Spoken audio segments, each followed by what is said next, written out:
Merci de nous regarder de partout à République démocratique du Congo et de partout dans le monde. Merci sincèrement de votre fidélité à notre chaîne de télévision Léo Jo Léo. Dans un entretien exclusif accordé à France 24, le président rwandais Paul Kagame a affirmé que son pays est prêt à entrer en conflit avec la République démocratique du Congo. Il a dit ceci, je cite: nous sommes prêts à nous battre, a déclaré Monsieur Paul Kagame. Nous n'avons peur de rien. Chers internautes de la chaîne de télévision Léon Joléo, ces déclarations de Kagame font suite aux récentes accusations du président de la RDC, Félix Antoine Tshisekedi Tshilombo, selon lesquelles le Rwanda organiserait un génocide dans l'est du Congo. Kagame a répliqué, accusant Tshisekedi de promouvoir une idéologie génocidaire visant les Tutsis congolais dans sa région. À cette actualité, nous invitons en exclusivité le CT Strong Kaeni. Il est politologue et enseignant à plusieurs universités ici à Butembo. Strong Kaeni, bonjour et bonne arrivée. Bonjour monsieur le journaliste, et nous sommes là.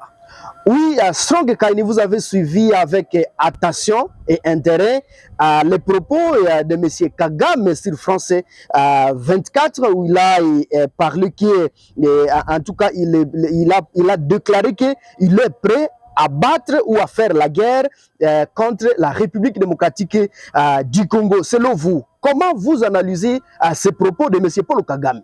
En fait, il ne faut pas passer par mille chemins. Il faut seulement rappeler au Rwanda, et principalement au président, que nous sommes en train de subir ici les affres de ces clochards qui sont venus du Rwanda depuis 30 ans. Ils sont sur notre territoire, sans oublier aussi que nous sommes un État souverain, comme le Rwanda aussi c'est un État souverain.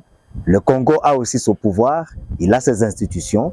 Et je suis vraiment mal positionné de vouloir croire à ces propos qui nous viennent de l'étranger, par rapport à ce que nous connaissons aujourd'hui en République démocratique du Congo.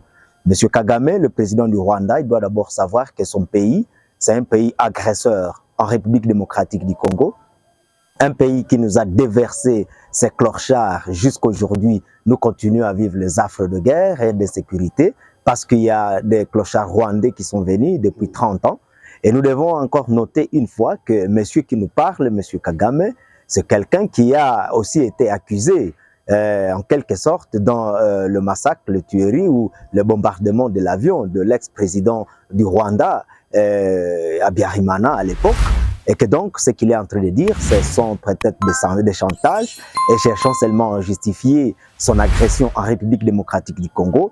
Et je ne vois aucune tribu, aucune ethnie que lui peut se prévaloir protéger en République démocratique du Congo, parce que s'il faut voir d'ailleurs de loin ou de près, nous ne voyons pas cette ethnie Tutsi en République démocratique du Congo. Et donc, il faut qu'on lui rappelle que le Congo est en train de subir les affres des clochards qui sont venus du Rwanda. Voilà.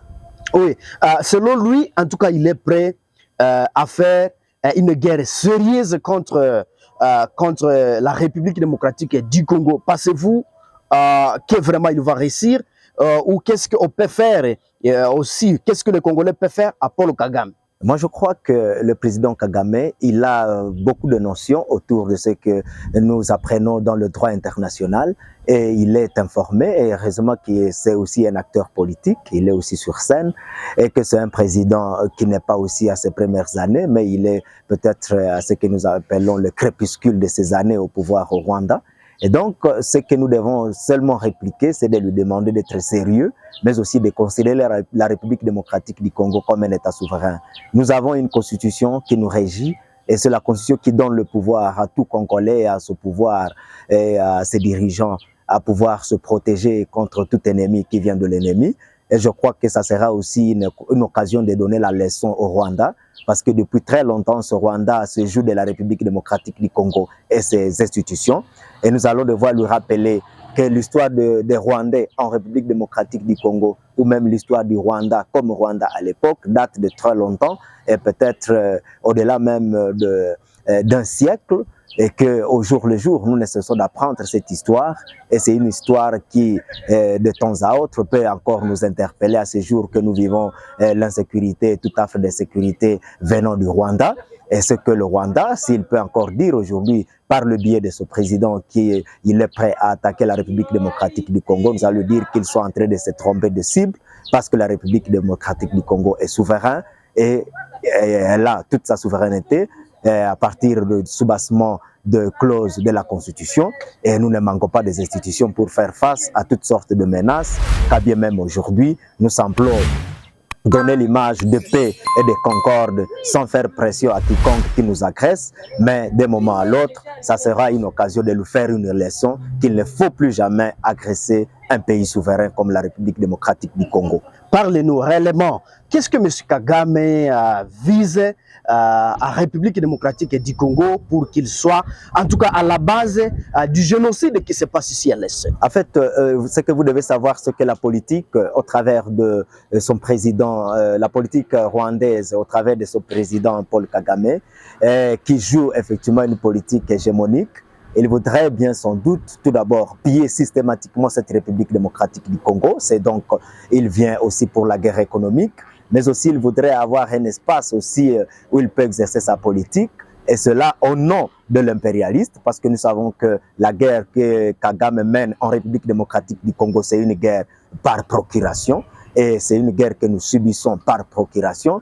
Et ce qu'on peut encore ajouter autour de cela, c'est que le Rwanda, au travers de ce président, voudrait avoir la prédominance à la République démocratique du Congo pour ce qui est de la politique, pour ce qui est de l'économie et pour ce qui est aussi beaucoup d'autres aspects, voire l'aspect diplomatique, et que le pays, le nôtre, qui est le nôtre, la République démocratique du Congo, reste toujours en genoux par rapport à la politique régionale, internationale. Et donc ça, vraiment, nous reprochons beaucoup plus de ce président qui est au crépuscule de ce pouvoir, et que d'un moment à l'autre, qu'il ne se trouve pas surpris parce que l'annonce qu'il est en train de faire peut avoir encore un jalon contre lui. Alors, pensez-vous que vraiment la République démocratique du Congo est capable de faire face également à ces pays voisins qui agressent la RDC? Bon, je ne vois pas un pays défaillant jusqu'à ce niveau où un petit pays comme le Rwanda, qui peut entrer en République démocratique du Congo près de 100 fois, puisse créer une terreur aussi grande sur toute une étendue de la République, qui l'héberge sans doute. Mais je vois là une sorte de détermination de la République démocratique du Congo au temps record, parce que vous savez, les politiciens ont toujours dit qu'il faut laisser le temps au temps. Et je crois que le temps pour le Rwanda d'être corrigé, d'être éduqué, va venir d'un moment à l'autre. C'est que donc, nous croyons beaucoup plus à notre force que nous avons, non seulement par la Constitution, mais aussi par conviction et par même notre démographie et la détermination des Congolais, aujourd'hui grands patriotes, et qui ne voudraient plus laisser ce pouvoir dans la rue, et qui ne voudraient plus à ce que le Rwanda ou autre pays, y compris l'Ouganda, parce que je sais que la fierté du Rwanda, c'est aussi l'Ouganda, aujourd'hui en République démocratique du Congo, tous deux, c'est donc comme les deux fesses dans une culotte, et nous devons leur dire que nous sommes là, les Congolais souverains, à toute détermination, et l'heure de pointe est là, et nous ne devons plus laisser l'espace à toutes sortes d'intrigues et à toutes sortes d'aventuriers pour se jouer de notre souveraineté.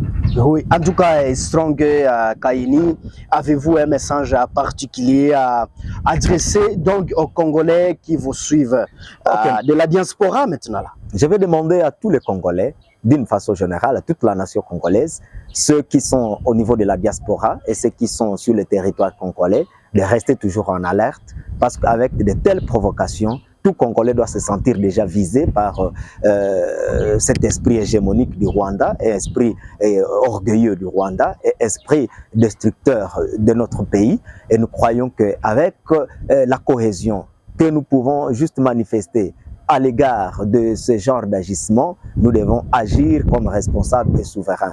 La République démocratique du Congo, c'est notre État, et c'est celle-là que nous avons uniquement pour les Congolais, et nous devons savoir que nous avons le pouvoir de protéger cette République, que nous avons la mission de protéger la République, nous avons la mission aussi de prévaloir notre institution et toutes les valeurs de notre Constitution, et nous devons donc essayer de voir et de réfléchir autour de cette provocation pour corriger à temps utile le Rwanda et son président. parce que la Constitution nous a confié la mission, à part l'article 5 de la Constitution qui nous appelle et qui nous octroie, qui nous donne la souveraineté, il y a l'article 63 et 64 qui nous appellent à nous prendre à charge une fois provoqués ou une fois pris en otage ou une fois, encore une fois, injuriés ou essayer de nous supprimer de la carte. Nous devons donc nous assumer en tant que Congolais au niveau de la diaspora, au niveau national et au niveau régional. Nous avons aussi des amis comme le Rwanda a son ami l'Ouganda et les autres nilotiques de notre continent, l'Afrique. Et nous croyons que aussi les Congolais ont aussi des amis. En tout cas, sincèrement, c'était Strong Kaini. Et je rappelle que vous êtes politologue et sincèrement, nous vous disons merci. Surtout d'avoir accepté volontairement notre invitation sur la chaîne de télévision Léon Joléo. C'est nous qui vous remercions, messieurs les journalistes. Si c'est la première fois de nous suivre, chers téléspectateurs, donc n'hésitez pas et ne manquez pas de vous abonner pour ne pas rater de nos prochaines publications. Au revoir. Merci.